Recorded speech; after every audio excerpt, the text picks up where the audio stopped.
Um, we've just started, so I will, yes, just to summarize for the session, we will have a Q&A after your talk and I can help manage that. But Perfect.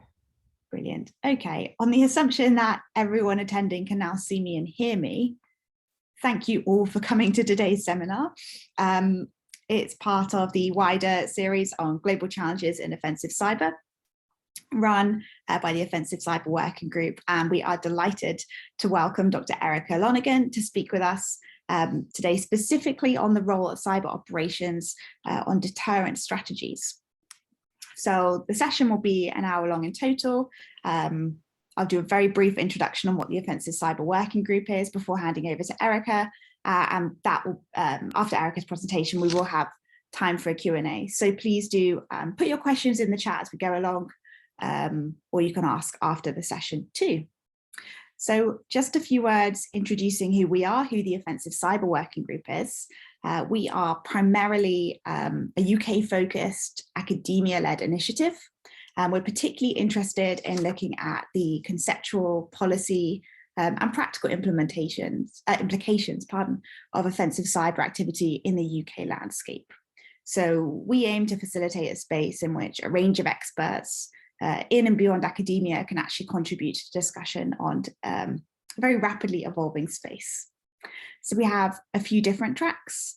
There's this, which is the Global Challenges in Offensive Cyber seminar series.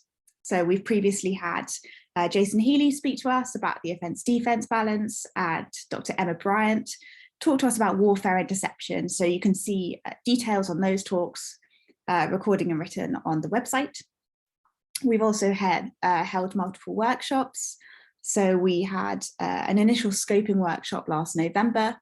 So the report on kind of that cross academia, government, industry perspective is on our website. And we've also held an academic workshop this September titled An Offensive Future, where we welcomed a number of early career researchers to put forward short papers. We'll hopefully be able to release the final results of that compilation of those papers early next year. Finally, the working group also hosts the Alert platform. So that is a blog series in which it is quite active in publishing short expert pieces. And we in fact have a piece out today by Dr. Florian Egloff and Dr. James Shires titled Making the Concept of Violence Central to the Study of Offensive Cyber Operations. So you can find that and other posts on the Offensive Cyber Working Group website, which is offensivecyber.org. So without further ado, I will pass on. So I'll introduce Erica. Thank you so much for joining us today. Erica is a senior fellow in the Technology and International Affairs program at the Carnegie Endowment for International Peace, as well as an adjunct professor and research scholar at the Saltzman Institute for War and Peace Studies at Columbia University. Erica has previously served as a senior director on the US Cyberspace Solarium Commission. So that is a congressional commission established to develop a comprehensive national strategy to defending the United States in cyberspace. Her presentation today is based on an article that's recently published for the Journal of Cybersecurity Studies titled Deterrence by Denial in Cyberspace. So with that, I'll hand over to you, Erica. Great, Amy. Thanks so much. I'm so thrilled to be here talking about a recent piece that I co-authored with Sean Lonergan, who happens to be my husband, in case you couldn't tell from the shared last name.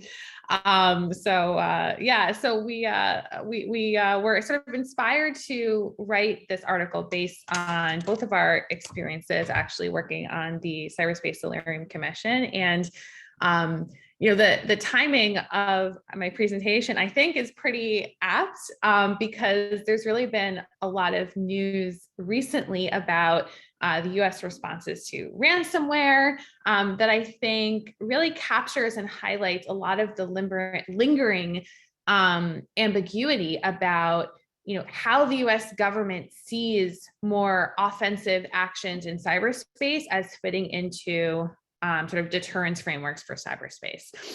So I think what's really interesting is that on the one hand, there was news yesterday that broke about law enforcement capabilities that were used to arrest a Ukrainian national who was allegedly involved in the Russian-connected Revol ransomware group, as well as the seizure of $6 million in ransomware payments.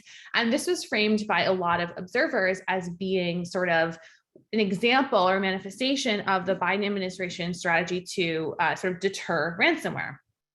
But then last week, on the other hand, at the Aspen Security Forum, in the context of media reports around that time about a cyber command operation purportedly working with a foreign government to shut down Revol's operations, Donald Nakasone gave a talk at Aspen, and he expressed some skepticism of the idea that deterrence is possible in cyberspace. And instead, he spoke about strategies of cost imposition as being something that's outside of a deterrence framework.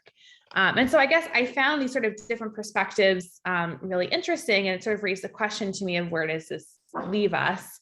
And, I think, quite frankly, it leaves us with a lot of uncertainty about how the US government thinks or how it should think about cyber deterrence, and specifically whether efforts to create costs for adversaries, whether it's through law enforcement action or through the use of military cyber capabilities or other types of sort of cost imposition measures, can be or are part of a deterrence strategy, or are they part of something else that's sort of not deterrence? And so, I guess all of this news was really, great timing for today.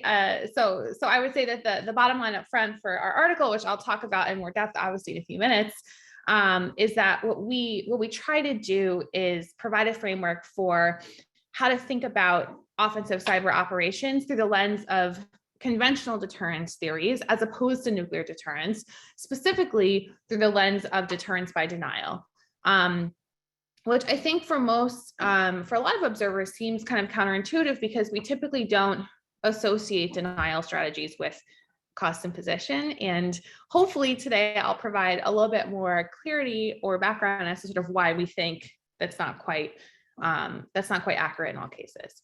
So what I'll do is I'll start by talking a bit about sort of why we got started on this topic in the first place, stemming from our work on the commission, and then I'll talk about the substance of our argument.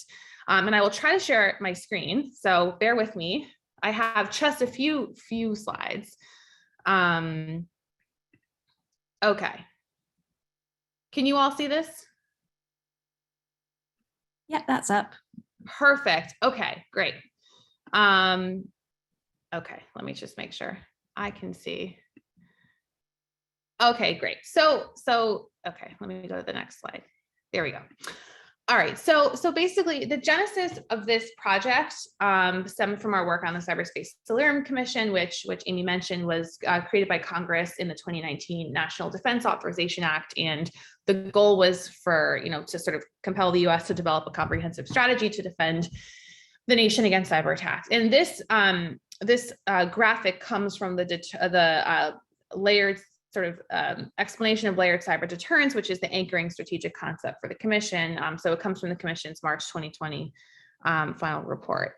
And so what Congress did, just by way of some brief background for the commission, for those of you who don't know, was it sort of tasked the commission with investigating three strategic approaches for cyberspace.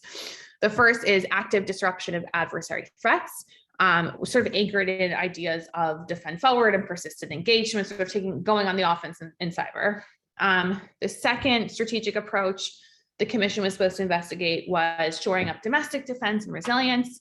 And then the third was international engagement and norms.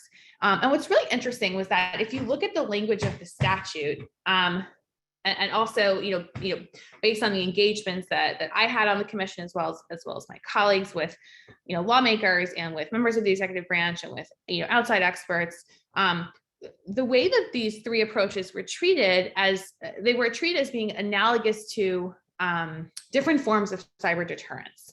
So active disruption was sort of conceptualized as a form of deterrence by punishment or cost imposition. And these terms were used interchangeably, which is important. And I'll get to why in a few minutes. Domestic defense and resilience were sort of meant to be a proxy for deterrence by denial, and international engagement was meant to be a form of deterrence by normative taboos. And so ultimately, the commission sort of put out this idea of layered cyber deterrence, which had all these different elements to it. But what sort of one of the sort of key things that stood out to me that I learned from sort of this process of working on the commission was that the layered cyber deterrence concept, like many other sort of prior U.S. strategic concepts for cyberspace, as well as sort of ideas that kind of existed within the environment of the policymaking community in cyberspace, is a little bit ambiguous about how it sort of understands what deterrence by denial means versus what deterrence by punishment means, and how offensive operations, particularly offensive cyber, sort of fit into that framework. And so there's a lot to layered cyber deterrence. My talk today isn't about layered cyber deterrence. I just use that as a way of sort of illustrating one of the sort of puzzles that kind of motivated our thinking for our research. But there are a lot of things that are really important to note about layered cyber deterrence, because it gets a lot right in many respects. But also I think it's one part like a little bit wrong that I think is important too. So the first kind of big, so I'll sort of briefly talk about layered cyber deterrence, and then I'll talk about sort of our framework, and then we'll open up for Q&A. So the first kind of big sort of element of layered cyber deterrence is obviously that it makes the claim that deterrence is possible in cyberspace. So this weighs into sort of a longstanding debate among scholars and practitioners, which you kind of are seeing play out still in these conversations about ransomware, about whether deterrence is a feasible strategy for cyberspace. The most prominent deterrence skeptics are Fisher, Keller, and Harknett, who've written a lot about persistent engagement, and they situate the concept of persistent engagement as being in opposition to or distinct from deterrence concepts. Layered cyber deterrence, obviously by its name, takes the position that deterrence is possible, but does offer a number of important caveats that also shaped and informed our analysis. The first caveat is that the nuclear deterrence analogy is misplaced, particularly when it comes to how we should conceptualize what successful deterrence looks like. So I think that's not particularly controversial, right? I think a lot of people will agree with the statement that the nuclear analogy is not the right sort of analogy for cyberspace. But a challenge is that sort of they take a lot of sort of scholars and practitioners see the nuclear deterrence model as kind of the only deterrence model. And therefore, since it's not a good fit for cyberspace, you can sort of extend the logic to argue that then as a result, cyber deterrence is impossible. But there are, of course, other deterrence frameworks, and that's something that we sort of rely on in our research. So getting back to the cyber nuclear comparison, in terms of thinking about the outcome, the dependent variable in cyberspace isn't binary in the way that it sort of has to be for nuclear deterrence, given that the consequences of the employment of nuclear capabilities. So what successful deterrence looks like in cyberspace doesn't mean getting to zero cyber attacks. Instead, it means reducing the overall magnitude and frequency of cyber attacks.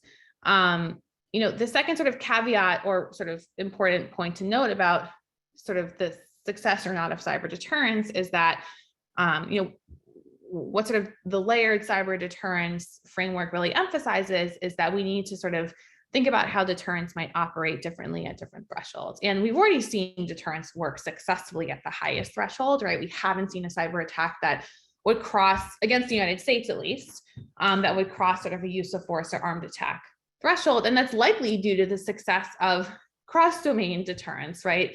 The fact that the US has a comparative advantage in other domains, but that real challenge lies below that threshold. Those malicious campaigns that don't have violent effects, but nevertheless have strategic importance. And so that's sort of the first kind of insight about layered cyber deterrence, is that deterrence works, but, right, or under certain conditions, or we need to do a better job of specifying the conditions under which it works, and also what are the right analogies we need to use to understand it. The second is that the Commission's report sort of really emphasizes this idea that cyber deterrence should be anchored in denial strategies rather than punishment ones. And this is what really kind of drove us to start on our research. So, while obviously, like based on the title of our article, we are sort of manifestly in agreement with the idea that deterrence by denial is a feasible framework for cyberspace, there's this like perplexing gap between how much of US cyber strategy conceptualizes what denial means and what punishment means. versus how sort of, if you look back in history, how the sort of literature on deterrence actually evolved to think about these different concepts. And so what I want to do is pull on a few threads that I think are really central to our understanding both of how the US government has conceptualized cyber strategy so far, especially the role of offensive cyber, and some of the sort of misunderstandings or sort of mismatches between these concepts and sort of longstanding strategic concepts in the deterrence literature. Okay. So very briefly, I want to talk about punishment only because it's important as a way of distinguishing what the use of offensive cyber for denial is not. And it's something that I think is often used a bit sloppily in sort of the discourse.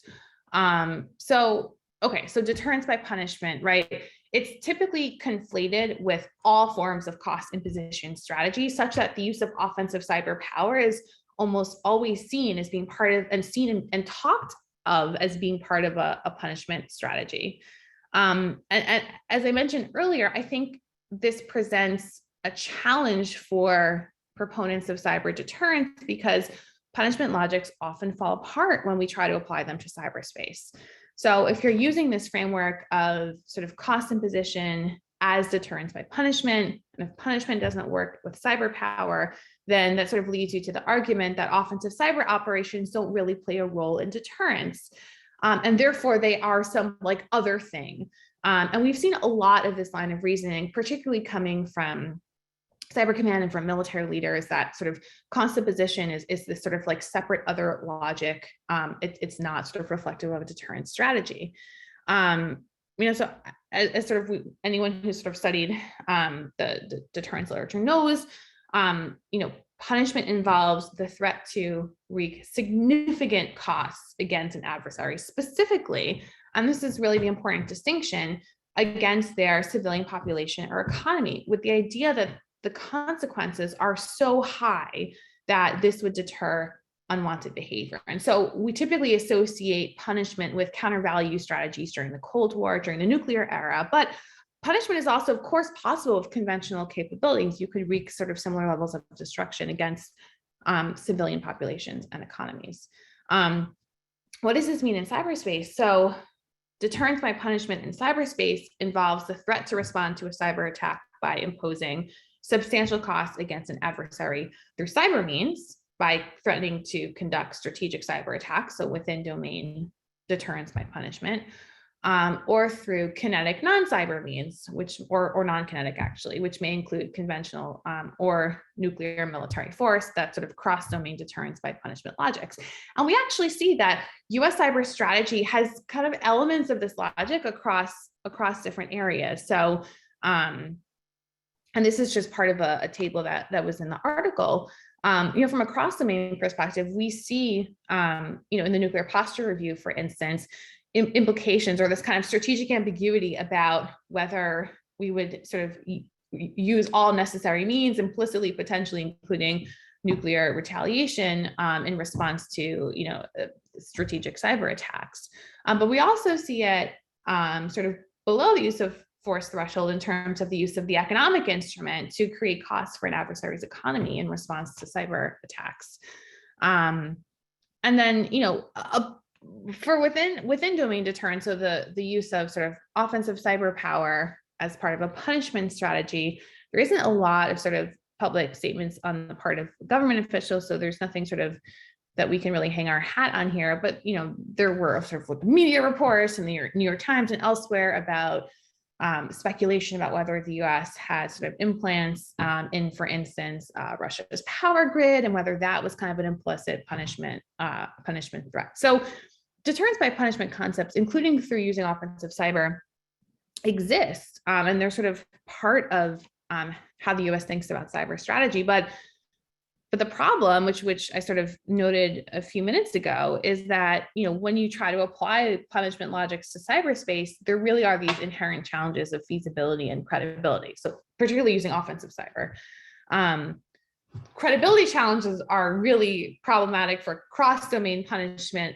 through the use of like kinetic or particularly nuclear force, right? How can you convince an adversary that you're likely to respond to a cyber attack with conventional or certainly nuclear capabilities. There's sort of this credibility gap here when it comes to that form of punishment. But I would say that for the employment of offensive cyber power, there's some real feasibility challenges, which I've written about and others academics have written about elsewhere, given that sort of offensive cyber campaigns, even at scale, really don't generate the magnitude of costs against a target in a way that's comparable to offensive operations using sort of conventional or certainly nuclear weapons. So the sort of the feasibility of a punishment logic remains a bit challenging. So that's sort of deterrence by punishment. So then where does that leave us, right? Like, do we throw the deterrence baby out with the bathwater? We say no. And so this is my last slide, I promise. This is sort of the core argument of our paper. And that's sort of this idea of deterrence by denial. So denial, as many of us know, involves making it more difficult for an adversary to achieve their military objectives on the battlefield. And the crux of our argument is that deterrence by denial is often sort of used interchangeably with defense and resilience, which is indeed a component of denial. You can make it harder for the adversary to achieve their objectives by communicating to them that you've improved your defenses or that you're so resilient such that it's not worth their while to try to attack you. And of course, that communication piece is essential. And we talk about this a bit in the article. That's what distinguishes sort of deterrent denial strategies, right? Those meant for deterrence versus just like actual defense, right? It's that communication piece. But, and a lot of the conversation, in policymaking and among academics has really focused on sort of this form of deterrence by denial in cyberspace. It's all about defense and resilience, which is important. But, I think that this focus sort of sidesteps or ignores the potential for offensive operations as part of a denial strategy. And this is where I think we get considerably more leverage in the use of offensive cyber power than we do through thinking about this from a punishment approach for the reasons I mentioned a few minutes ago. So what we do in this article is we kind of like provide this framework for thinking about how to conceptualize what this might look like. And what we do is we draw from the conventional deterrence literature rather than from the nuclear deterrence literature. And that's because there's actually a lot of writing and thinking in this literature about not only the sort of defensive based denial strategies, but also offensive based denial strategies. And what's really interesting is that if we break down denial into its offensive and its defensive components, we can actually see that US cyber strategy kind of already has these elements within domain and cross domain forms of denial. It's just that we don't talk about it in that way, which I would argue is problematic. And I can talk at the end and also in Q&A about why. So, from a defensive perspective, just very briefly, because this is something that I think we're all quite familiar with, defensive forms of denial involve making it harder for an adversary to achieve their objectives by sort of improving your own defense and your resilience and communicating to an adversary that you've sort of done so. And we see a lot of recent sort of US policy actions is trying to kind of improve that, particularly with the communication piece. I think a big challenge here is that it's not clear kind of what the minimum viable defense or resilience posture is that really would be sufficient to communicate to an adversary in a way that would be effective in shaping their behavior. And also whether it's even feasible, particularly from a defense perspective, not from a resilience perspective, but from sort of a purely defensive perspective, given the sort of surface area of attack in cyberspace and so on. But what's really interesting, I think, is the offensive forms of denial, right? And so that's the idea that, well, one way of making it harder for an adversary to achieve their objectives, to achieve their offensive objectives, as distinct from trying to coerce their population and their economy and so on and so forth, is actually trying to degrade or make it more difficult for adversaries to employ their offensive capabilities. We can do this through cross-domain means in cyberspace, right? Through the use of non-cyber tools, especially law enforcement, like indictments and extraditions, prosecutions, and so on and so forth, to make it harder by sort of removing actors from the battlefield, so to speak, in non-kinetic ways, make it harder for adversaries to carry out their cyber campaigns through denying freedom of movement to key personnel and entities associated with the state's offensive cyber operations, or to disrupt ongoing malicious activities using law enforcement capabilities and authorities. I think so far, what's interesting is that sort of the track record has been a bit mixed in terms of the efficacy of these law enforcement approaches, but there's, I think, reason to believe that as the US is sort of stepping up these efforts, these types of actions could have more meaningful effects, particularly against sort of proxy groups, so like the ransomware criminal organizations and sort of the other non-state actors that a state supports or enables, rather than sort of the government itself. But sort of the real meat of our article is focused on sort of within domain forms of denial in an offensive way. And that's sort of anchored in counter cyber operations that target adversary offensive cyber capabilities and infrastructure and the organizations that enable it. And the purpose is to make adversary military operations more costly by targeting their offensive capabilities as well as their strategies, right? The broader organizations that support the employment of adversary offensive campaigns. And here, there's really this gap between, again, so you have these elements of US policy, particularly sort of the idea of defend forward, right? Of disrupting, denying, and degrading adversary capabilities and infrastructure as close as possible to the source.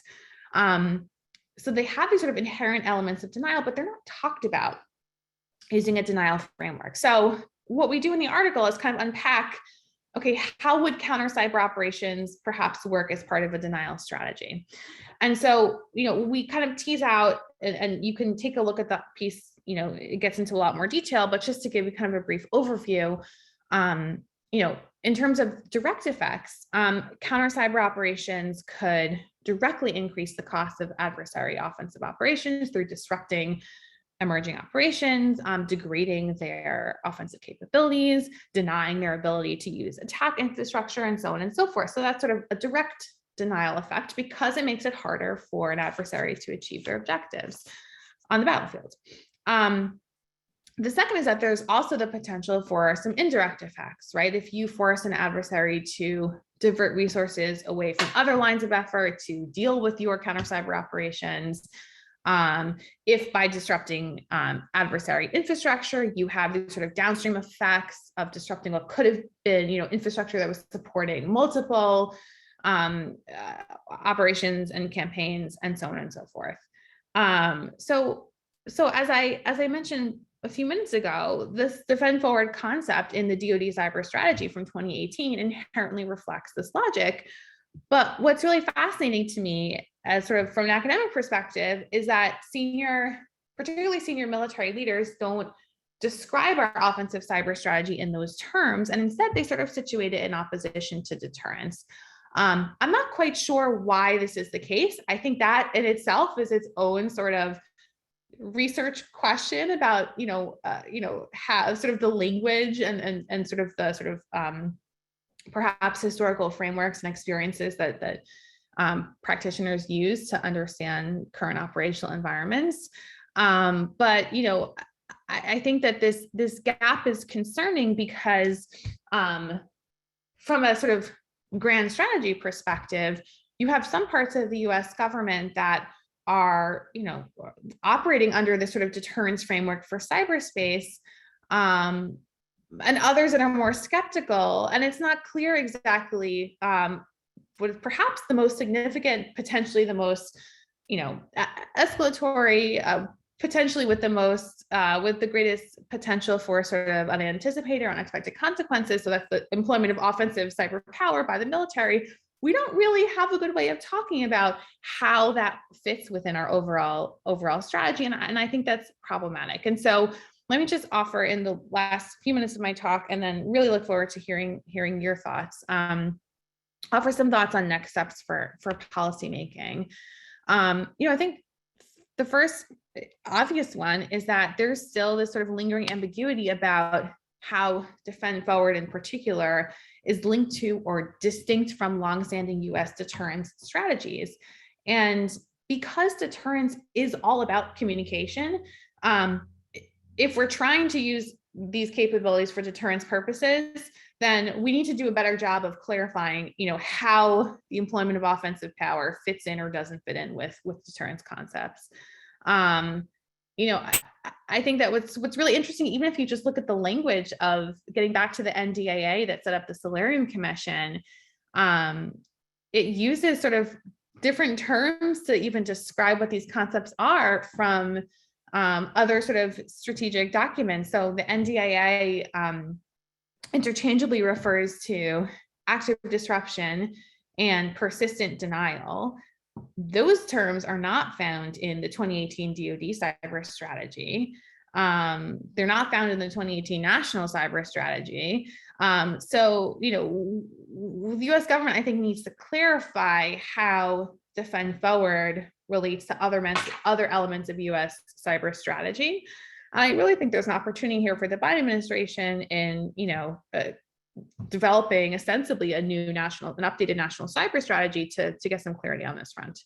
I think another challenge is that defend forward is often conflated with simply going on the offense in cyber, and by extension with punishment strategies. I think we saw a lot of this during the Trump administration, with senior officials making public statements about how the US was going on the offensive in cyberspace, right? But we've also seen this with some Biden administration officials too. During his confirmation hearings, Colin Kahl testified that deterrence by punishment in cyberspace is sort of the cyber equivalent of the adversary knowing the US will strike back in a way that will hurt. And I think this muddies the waters because, again, punishment strategies are problematic in cyberspace, but denial strategies aren't. But we're sort of mixing up the language of denial and punishment, and as a result, not having the sort of strategic clarity for understanding how we might use offensive cyber power. And I also think that this ambiguity raises the risk that offensive cyber might be employed against like a range of targets for a variety of strategic purposes, rather than sort of being more narrowly defined to encompass going after the offensive capabilities and infrastructure that adversaries rely on for the types of cyber operations that the US is trying to deter.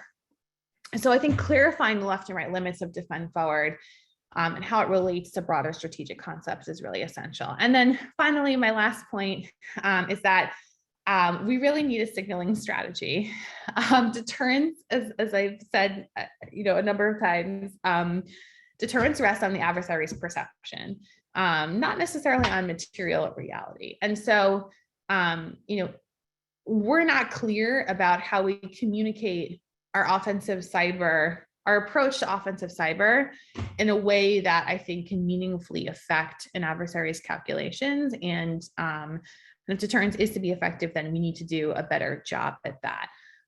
Again, there's been a lot of academic work on how cyber operations in themselves are ambiguous signals and sort of not effective for signaling purposes. So this means that there needs to be sort of a dedicated effort to develop a signaling strategy, particularly one that relies on sort of non-cyber means of signaling. But to do that, we first have to get consistency sort of within the government about what is the role of offensive cyber and how does it fit into how we think about deterrence. So that is a very brief, let me stop sharing my screen, sort of brief overview of what we talk about in the piece. Hopefully you all find this interesting and have some questions for discussion, but I really appreciate the time to share a little bit about our work and look forward to our conversation. Thank you so much, Erica. That was really interesting to hear your ideas and also just your reflections on the whole commission, the whole process as well. So thank you very, very much for that.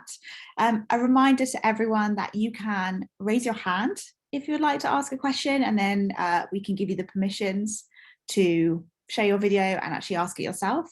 You can also type your questions in at the bottom of the screen through the Q&A function. If you prefer to do that, myself or Andrew can read that out for you too. So while people do that, I guess my first question for you, Erica, is you've highlighted quite a lot of the I guess, opportunities for further clarification, further exploration of deterrent strategies. Do you see, how do you see the community and the discussion at the moment around the US policies? Do you think there's a consensus that that all this needs to be done, that it isn't clear enough, that some of the concepts just aren't clearly defined?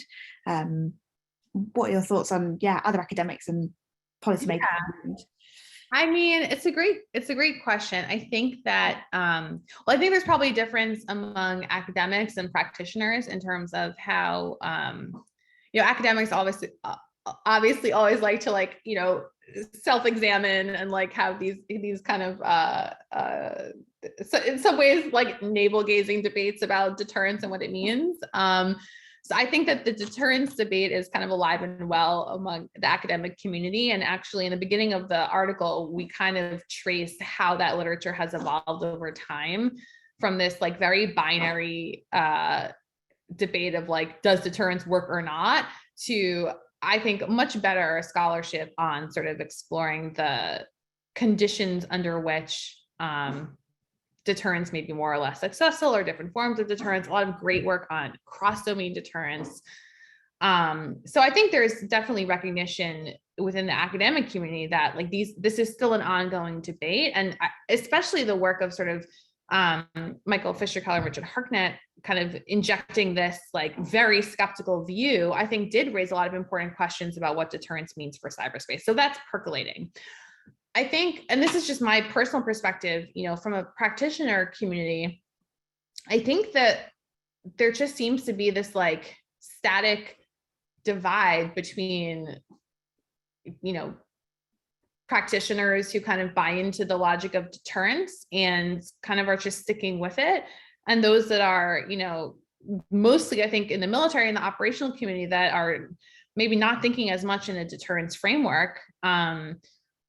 But I'm not sure that the kind of discourse that needs to be happening is really happening from a practitioner perspective. And so hopefully some of the academic debate, which isn't always helpful for practitioners, but hopefully some of it can filter over into some of the operational community and the policymaking community and get to better, more sort of nuanced conversations about what this means in cyberspace and how it links to broader deterrence concepts, like the new integrated deterrence, which is apparently a new form of deterrence that we now need to think about.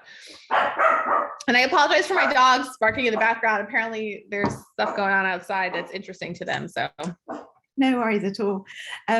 Brilliant. Okay, well, I've got a lot more, but I'll head into the chat because we've had some questions. So the first one is from Gavin Wild, who says, thank you for your work, the clarity you're bringing. I'm curious whether you've seen any extant or potential correlation between successful forward defense between and among states and militaries, and a rise in non-state proxies and private commercial marketplaces for offensive cyber capabilities. Yeah, Gavin, thanks. It's a great question. Can I just ask a clarifying question to your question, which is, are you asking whether there's sort of a causal relationship between states being more proactive in, or more active in sort of the offensive realm, and sort of whether this is leading to a rise in sort of states using proxies, or is it, I just want to make sure I'm understanding your question correctly, if that's okay. Sorry.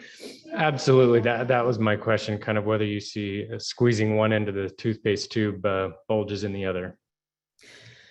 Yeah, I mean, I think that that is an argument that is made by people who I think are skeptical about states being sort of more offensively inclined in cyberspace. And so it gets into conversations about escalation, even if we're not talking about escalation above a use of force threshold, right? But still, whether you're seeing this dynamic where, as states become more operational in cyberspace, then you're going to have a countervailing response of other states or even non-state actors also, becoming more offensive, and we're just kind of in this death spiral.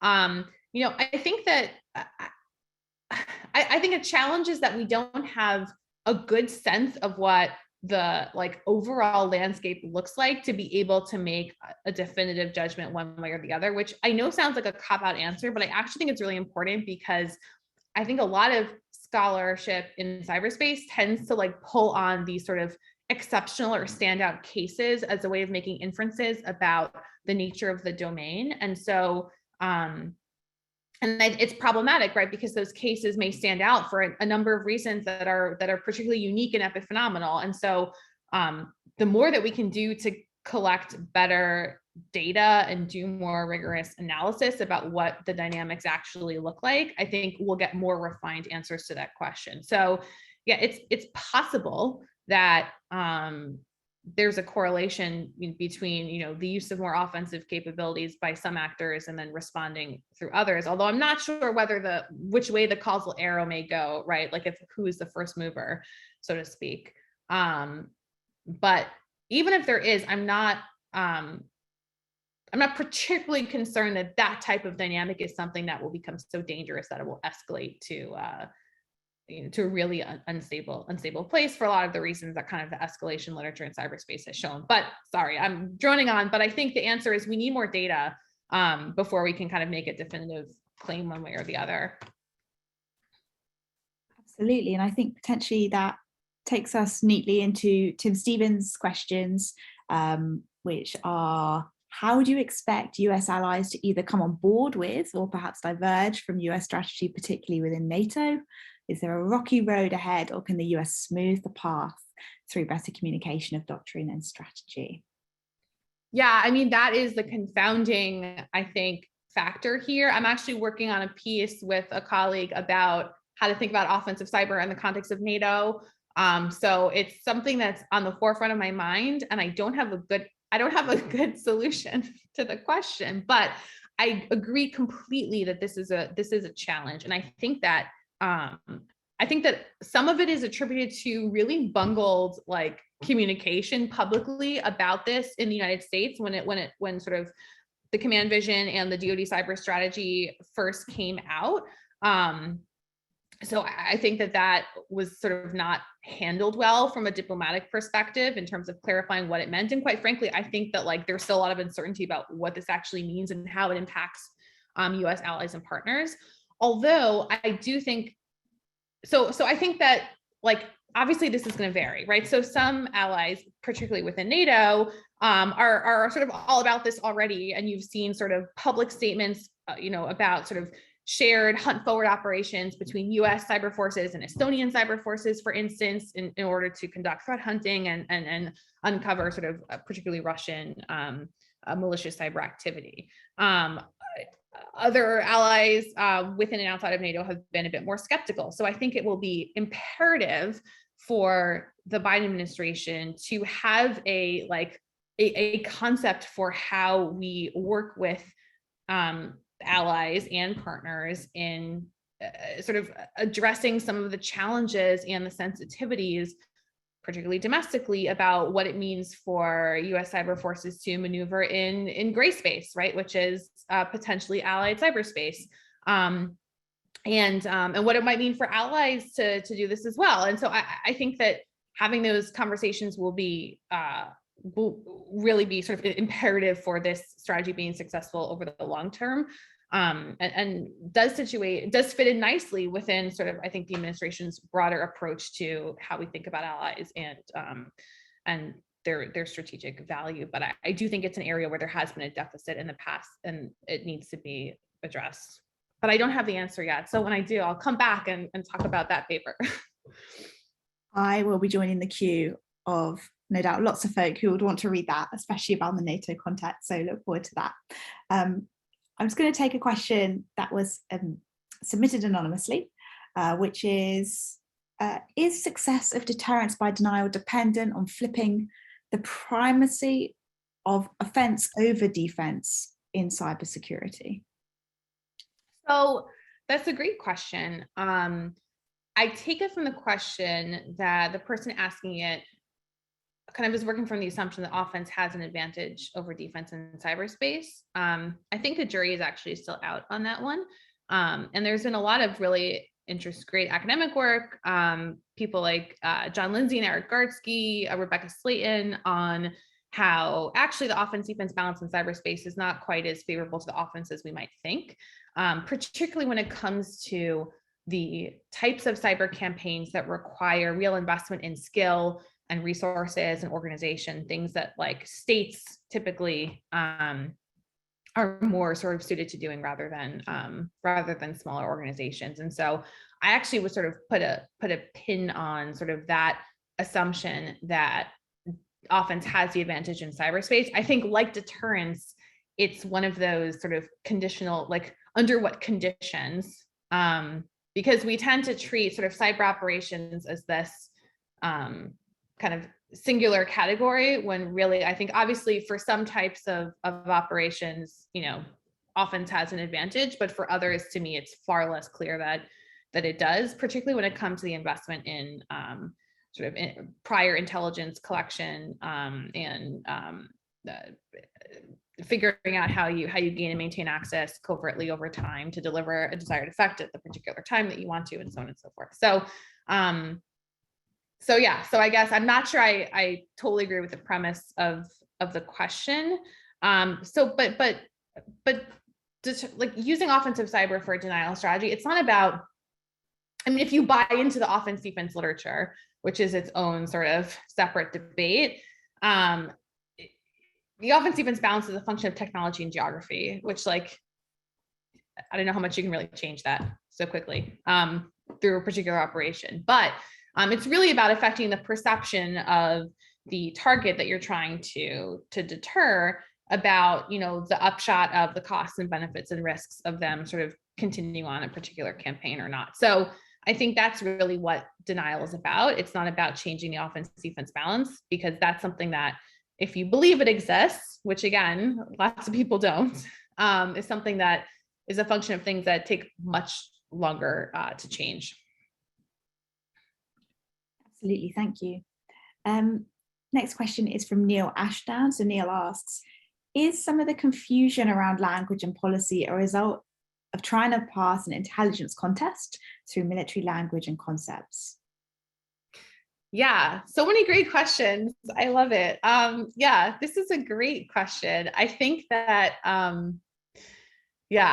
find it fascinating from just like a observer perspective about the language we even use to talk about cyberspace, particularly the language the military uses when you talk about like battle damage assessment or lethality. Like, what does that even mean in cyber?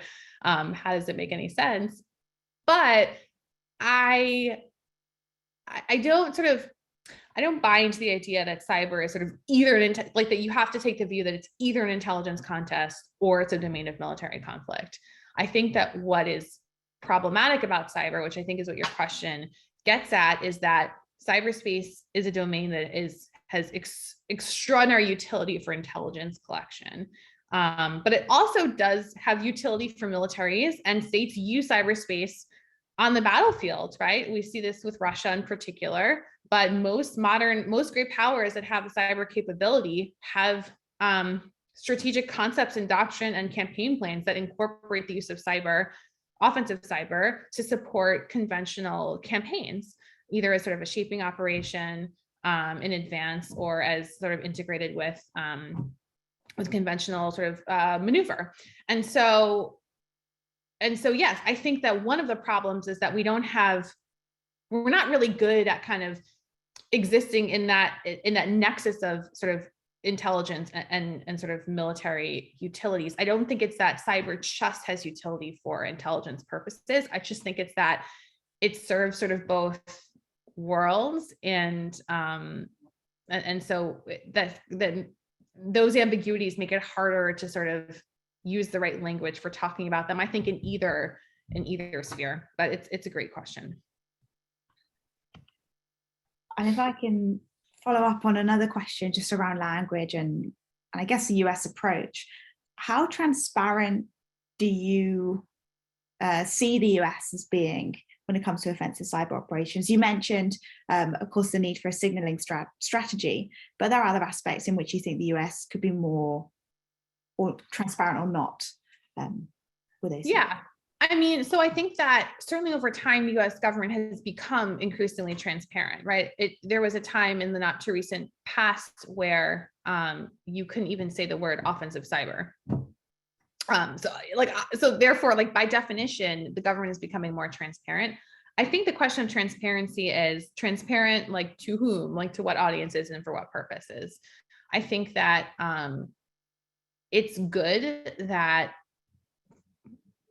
policymakers are more willing to talk about how the US operates in cyberspace, both to support sort of deterrent strategies, also because we're a democracy and, you know, the American people have, they don't have a right to know the operational details of classified campaigns, but I think generally have a right to know, you know, how military power in its various forms is being used in theory on behalf of the American people, right? And I think we need to get a whole lot more transparent about how we communicate with allies. I don't think transparency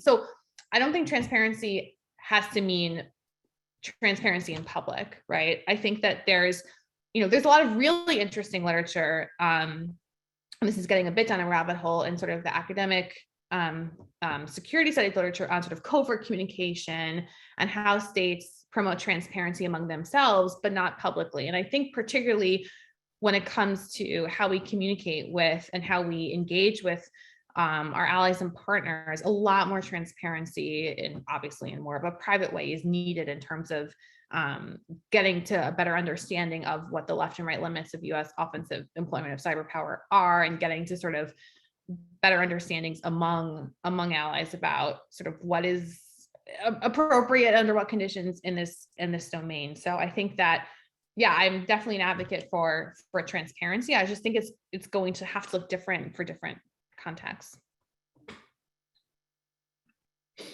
Absolutely. And I have more questions, but I will invite other people. If you do have any more you'd like to ask, please do put them in chat and Q&A. In the meantime, go back. Yeah, you mentioned the challenge around credibility and also around feasibility. And if I understand rightly, the need for signaling can help somewhat with the credibility. What would be your thoughts on the feasibility challenge and what could be done to mitigate that by the US specifically? Yeah, well, so I think some of it you can't really mitigate, right? Like cyber operations, I think, have limited utility for achieving violent effects in the same way that other military capabilities do. That's not to say that they can't be used for strategic purposes, but they don't kill people and break things, right? Maybe they do, but it's quite an indirect way, and it's not nearly at the same scale and with the same level of decisiveness that other capabilities do. So like you can't get around that. But I do think that, I guess bringing it back to some of the commission's work, right? In theory, if you want to improve your capabilities across both offensive and defensive cyber operations, I think we tend to think of the US government as this inordinate cyber power, which it is, but if you look at the organization of the Cyber Mission Force and how those requirements were determined, I think back in 2012 or 2013, what you've seen over time is this growing mission requirements on a force of, I don't know how many, I think it's like 6,200 people approximately.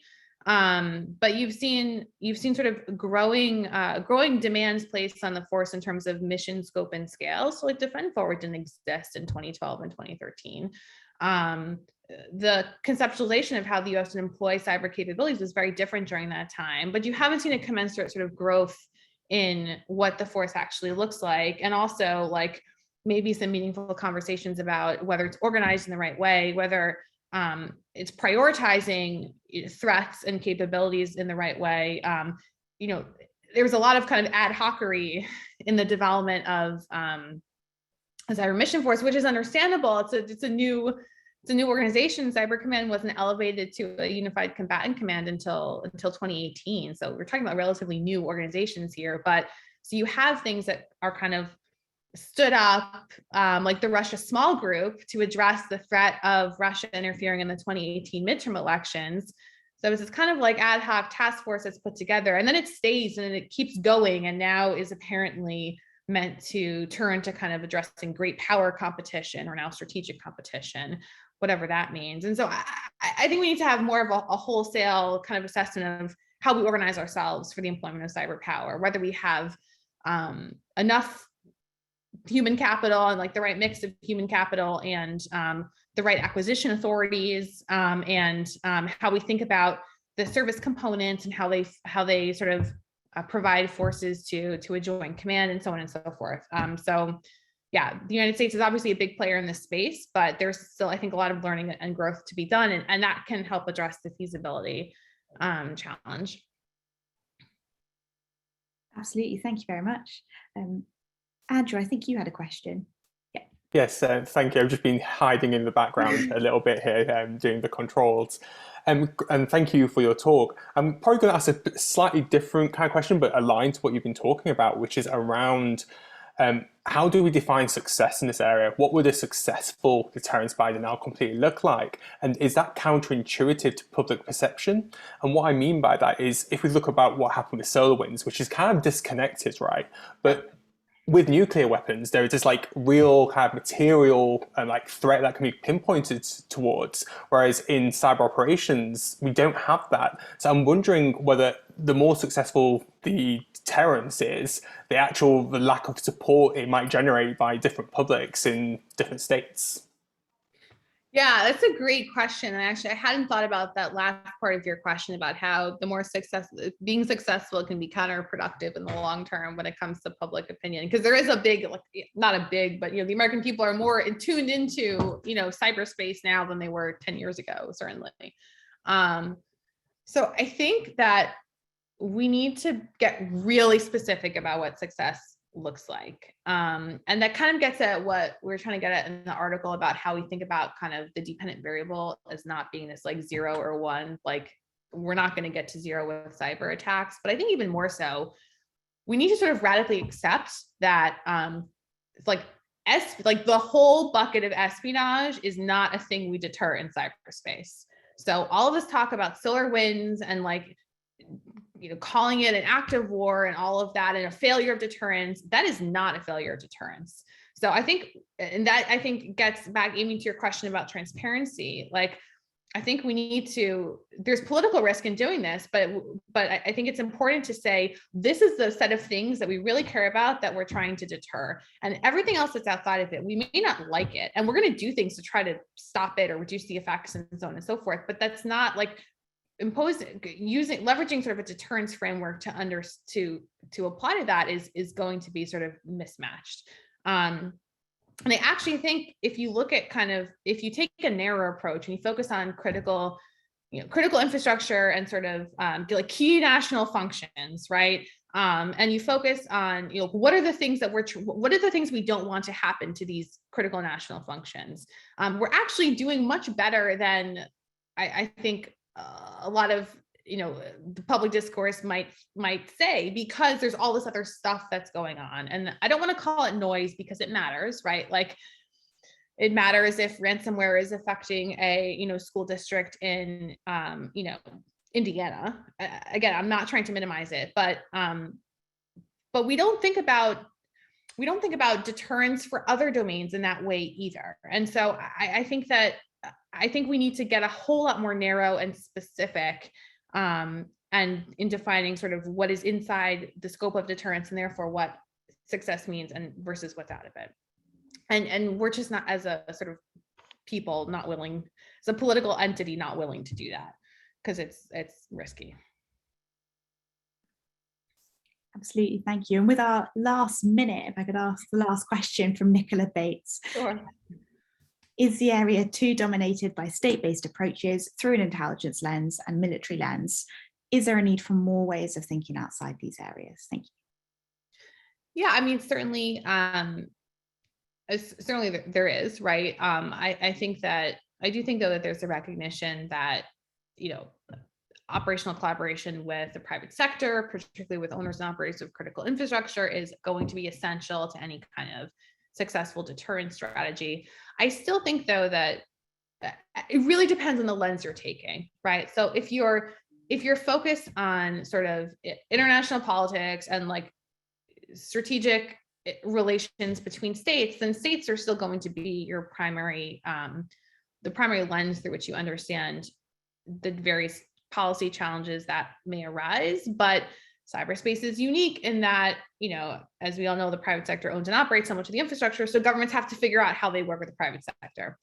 If you think about cyberspace, is that it permeates so many different parts of our society. So it depends on what specific policy question or lens you're taking. And I think that will depend on how much sort of a military intelligence approach matters versus other types of approaches. But obviously we would be remiss to neglect the inordinate role played by the private sector, because military intelligence organizations operate in and through infrastructure that's owned by the private sector. So we have to kind of reconcile that. Absolutely. Thank you very much. And overall, it sounds like there's a tremendous amount to do. So thank you for communicating that today and for your presentation. And we wish you the very best of luck with your work on this topic too. So thank you so much. Yeah. Yeah, no, absolutely. For everyone on the chat, I've copied the link to the article Erica's presentation was based on in the chat and in the website for anything else that we've put on too. If there's anything, Andrew, would you like to add anything to? Just thank you very much. I won't have on camera because I'm in dark, but thank you. Thank you very much, Erica. Thank you, everyone, for attending. Thank you. This is wonderful. Have a great day, everyone. Bye. Take care. Bye, everyone.